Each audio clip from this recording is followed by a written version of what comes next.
है, हम मर रहे हैं, भूखे मर रहे हैं।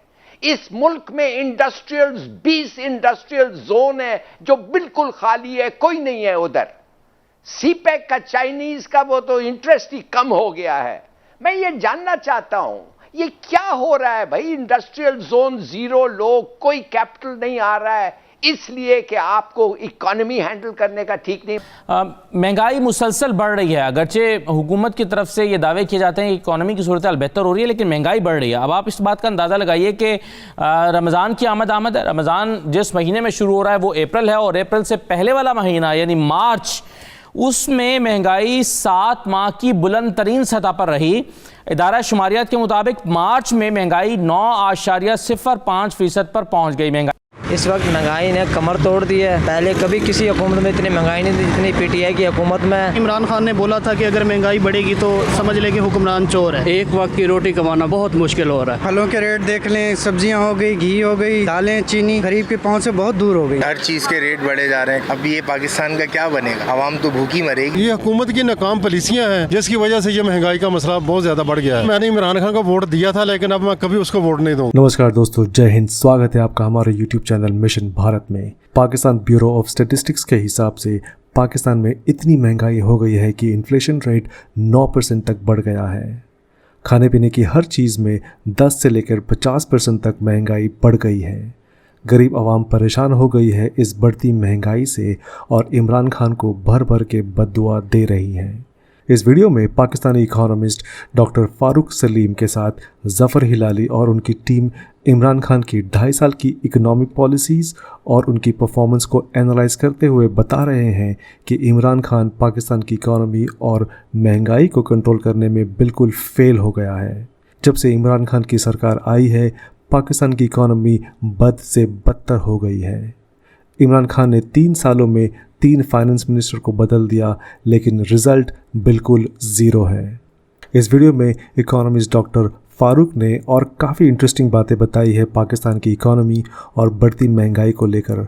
तो चलिए बढ़ते हैं वीडियो की तरफ। चाह रही हूँ कि ये जो नया बोर्ड बनाया जा रहा है, आपके ख्याल से ये कैसा आइडिया है, इसकी ज़रूरत क्यों पेश आई? क्योंकि पहले भी हम टास्क फोर्स, कमेटियाँ स्पेशल, और अब ये एडवाइजरी काउंसिल, इससे क्या हो जाएगा?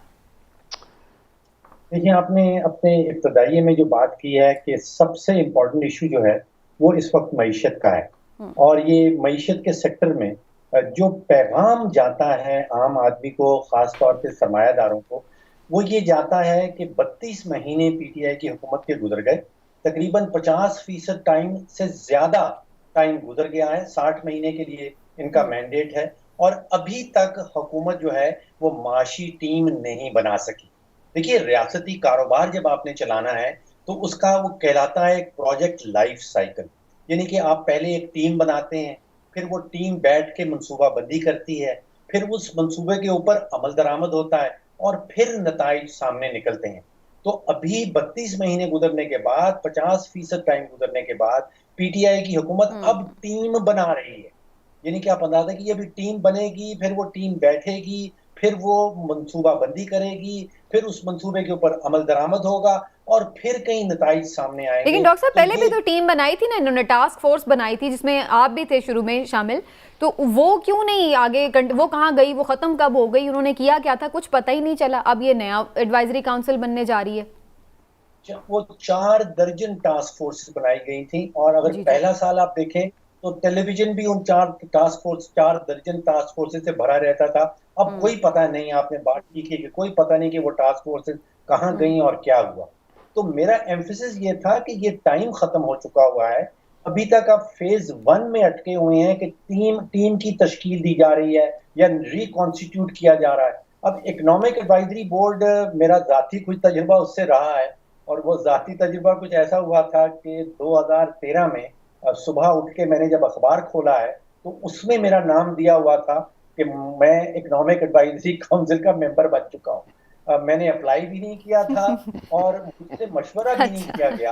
साथ में सुबह अखबार में मुझे खुद से पता चला कि मैं उस काउंसिल का मेंबर बन गया। आपने 2 बातें की हैं इसमें, और दोनों बातें बड़ी पते की। सवाल ये बनता है कि महंगाई क्यों हो रही है, जो आपने पूछा, और दूसरा सवाल ये बनता है कि ये किसकी जिम्मेदारी है, और फिर इससे भी इम्पोर्टेंट बात कि इसको कंट्रोल कैसे किया जाएगा, क्या ये हुकूमत उसको कंट्रोल कर पाएगी। अब आप सोचिए कि महंगाई हमारे मुल्क में क्यों हो रही है। मैं आपको 4 या 5 बुनियादी वजूहात उसकी बताता हूँ। सबसे पहली वजह यह है कि अगर आप बिजली का रेट बढ़ाते हैं तो वो बिजली इस्तेमाल जो भी इंडस्ट्री करती है उसका जो भी कॉस्ट बढ़ जाती है। बिल्कुल सही।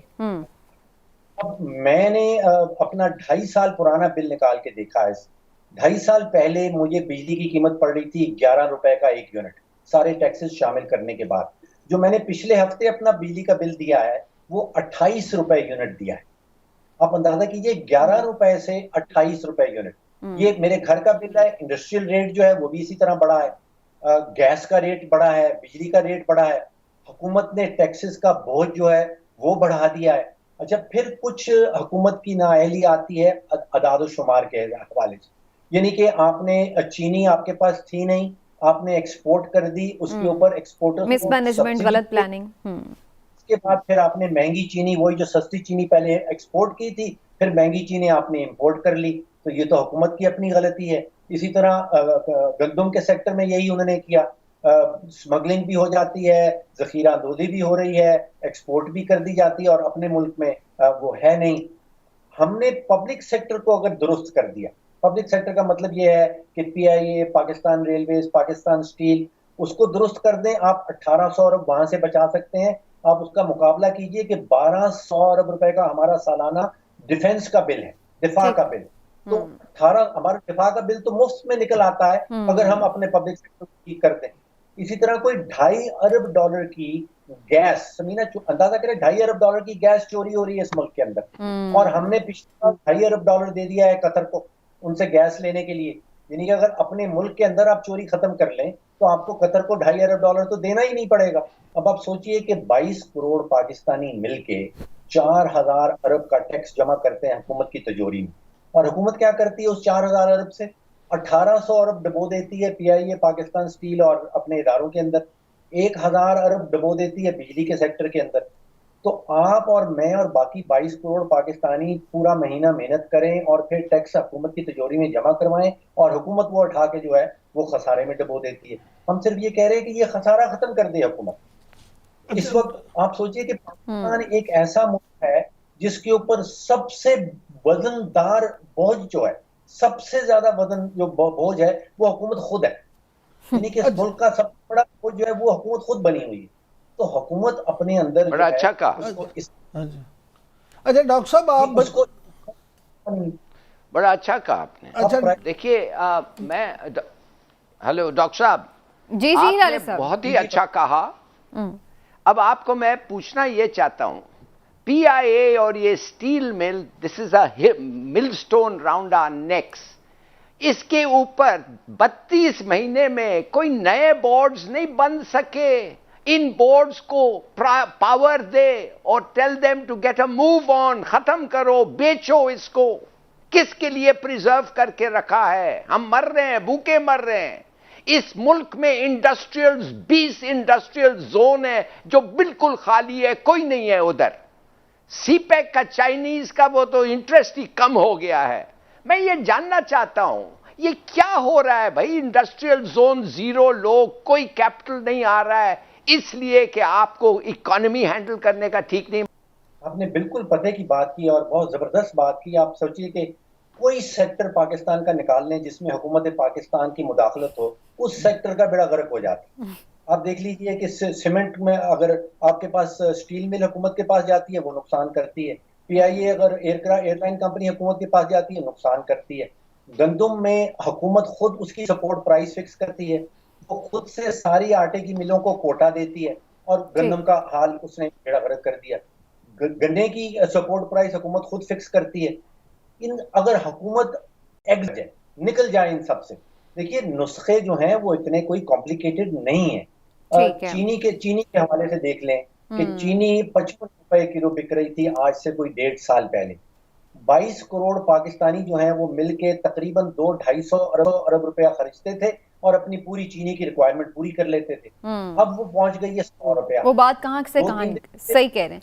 तो डॉक्टर इस वक्त महंगाई ने कमर तोड़ दी है। पहले कभी किसी हुकूमत में इतनी महंगाई नहीं थी जितनी पीटीआई की हुकूमत में। इमरान खान ने बोला था कि अगर महंगाई बढ़ेगी तो समझ लें कि हुक्मरान चोर है। एक वक्त की रोटी कमाना बहुत मुश्किल हो रहा है। फलों के रेट देख लें, सब्जियां हो गई, घी हो गई, दालें, चीनी गरीब के पहुंच से बहुत दूर हो गई हैं। मेरी थिंकिंग ये है कि जैसी आवाम होगी वैसे हुक्मरान होंगे। अब आप बताएं कि 16,000 में गरीब आदमी कैसे गुजारा करेगा। बहुत ज़्यादा महंगाई है, आवाम मर रही है। ये 30 रुपए के दूध में अभी लाया मैं हंस रहा था। खाने पीने वाली चीजें वो भी बढ़ रही जा रही है। हमारी मजदूरी इतनी है नहीं हम पूरी वो करें। महंगाई तो बहुत बढ़ रही है, हर आदमी अफोर्ड नहीं कर सकता है। अभी ये मैं सब्जी लेके आई ना, मार्केट से 300 रुपए की आती है, ये 400 रुपए किलो बोल रहे हैं। हर चीज के रेट बढ़े जा रहे हैं। अब ये पाकिस्तान का क्या बनेगा? आवाम तो भूखी मरेगी। मैं तो हाथ जोड़ के हुकूमत को बोलता हूँ कि मजदूरों का ख्याल करें जो अनपढ़ हैं। सुबह का गाड़ी लेके निकला हूँ, खुदा की कसम 50 रुपए का धंधा करे। ये हुकूमत की नाकाम पॉलिसियां हैं जिसकी वजह से ये महंगाई का मसला बहुत ज्यादा बढ़ गया है। मैंने इमरान खान को वोट दिया था लेकिन अब मैं कभी उसको वोट नहीं दूंगा। लॉकडाउन भी लगा हुआ है, महंगाई भी इतनी बड़ी है, कारोबार सब बंद है, बहुत परेशानी है। कोरोना की वजह से सब मुश्किल में, परेशानी बहुत है, कारोबार नहीं हो रहा। जब से ये हुकूमत आई है ना तो हमारे बुरे हाल हो गए हैं। दिन ब दिन चीज बढ़ी जा रही है, आटा बहुत महंगा हो गया है। आज के इस वीडियो में बस इतना ही। आशा करता हूँ आपको हमारा ये वीडियो पसंद आया होगा। अगर हाँ तो इसे लाइक और शेयर ज़रूर कीजिए। और ऐसी ही वीडियो अगर आप और देखना चाहते हैं तो हमारे चैनल मिशन भारत को सब्सक्राइब करके बेल आइकन ज़रूर प्रेस कर दीजिए। धन्यवाद।